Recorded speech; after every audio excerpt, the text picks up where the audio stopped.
This is Atlas Launch Control, and we have a reaction from the team here in the Mission Director Center, which we're going to get Tim Dunn, who is our Assistant Launch Director, to tell us what that's about, because there was certainly some smiles and some handshakes and jubilation here when we got the word of this latest event. Tell us, Tim, what you've learned about the statuses of LDCM. Hello, George. We just got confirmation that the solar arrays have deployed successfully for LDCM. So that was the first main mark event post-separation. So you saw the reaction in the control room. Everyone's very relieved. We've got good telemetry coming back from LDCM, so all is well so far. That is good. So the spacecraft is power positive, and it's off on the mission that we had hoped. So, Tim, tell us a little bit from your perspective about how the countdown went since early this morning. What time did you actually come into the mission? Well, I got in about 3:30 a.m. local time here at Vandenberg. But first, I'd like to say I'm speaking obviously on behalf of Omar Baez. Omar is the launch director for this mission. Here at Vandenberg, we have a slightly different configuration for our launch That's team. right. Where we have kind of the spread out senior management on the north part of the base in the remote launch control center along with ULA. And then we have our engineering team here in Building 836 on South Vandenberg. So I was able to work the countdown with Omar and come down here just before confirmation of spacecraft SEP. And I'm glad to be here with you. So just a few notes about today's countdown. How things went, right? Yeah, things could not have gone better today, George. It really was an absolutely smooth countdown. And that's a testament to our incredible Atlas V team, both government and contractor. You didn't hear much offline discussion. Yeah, there was virtually. I'll run down each of the components of our team today. For weather, we thought we might be dealing with a little bit of cool temperatures going into cryo tanking, but we didn't even have that. We were well above our cryo limit as we went into tanking. Upper level winds were green for flight. The range, I'll compliment the 30th Space Wing range team. Colonel Armano has an exceptional team here at Vandenberg Air Force Base. We love coming out to Vandenberg, and absolutely no range issues today.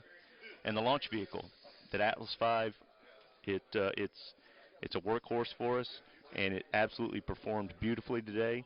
We had only one very minor issue, and that was with a camera that had condensation on it as the sun came up, but that quickly burned off. That was a camera that was monitoring one of our LO2 drain plugs. So very good performance by the entire team today, exceptional. We're all thrilled with what we have on orbit now in LDCM. So then the flight what you saw after liftoff, all of that right up through separation appeared to be exactly what was supposed to be happening when it was supposed to be happening. We were able to look at the booster performance. We had very, very clean booster performance.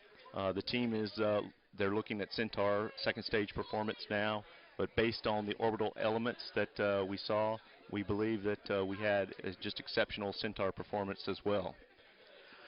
That's good. It looks like we've kind of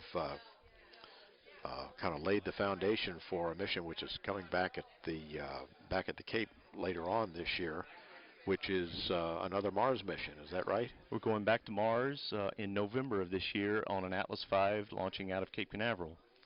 So I would like to, I guess, make a few more comments about what Charlie Bolden was commenting on, our NASA administrator, the closeness of these two missions. I don't think everyone realizes what all is involved in launching two Atlas Vs, one off the East Coast, one off the West Coast, 11.5 days apart. Tremendous teamwork between the NASA LSP team, the spacecraft teams, and especially United Launch Alliance to review all of the data that was required, to disposition all of the data observations.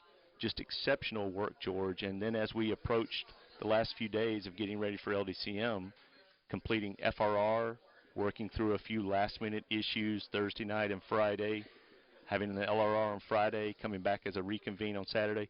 Just, I can't compliment the launch team enough. Just exceptional work.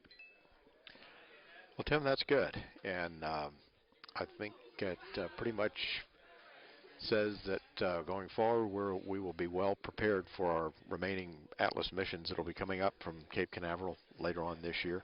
Absolutely. So any concluding remarks, Tim? Yeah, I would like to point out one thing. As Omar and I were in the Remote Launch Control Center this morning, we noticed there was a drawing on the wall in the break room. So if we could show that. This is a graphic. A young lady at one of the local high schools here near Vandenberg Air Force Base drew this, and this is obviously the Atlas V, and it's got some wonderful words wishing the launch team best luck. And what I wanted to point out is that she says that the Atlas V launching here and what the men and women here at Vandenberg and particularly United Launch Alliance do really inspire her and her classmates. And I wanted to tell Annalise that you inspire us. We were really moved when we saw this. So keep doing what you're doing. I know you're in the robotics club here in the local high school. And your note says that your school was watching the launch, so hopefully we put a good show on for you and your classmates. And we're really excited when we can inspire people in science, technology, engineering, and mathematics. So thank you, George. Well, Tim, thanks very much, and congratulations to you and Omar and the entire United Launch Alliance team, and Vern Thorpe. I know he's quite pleased as well.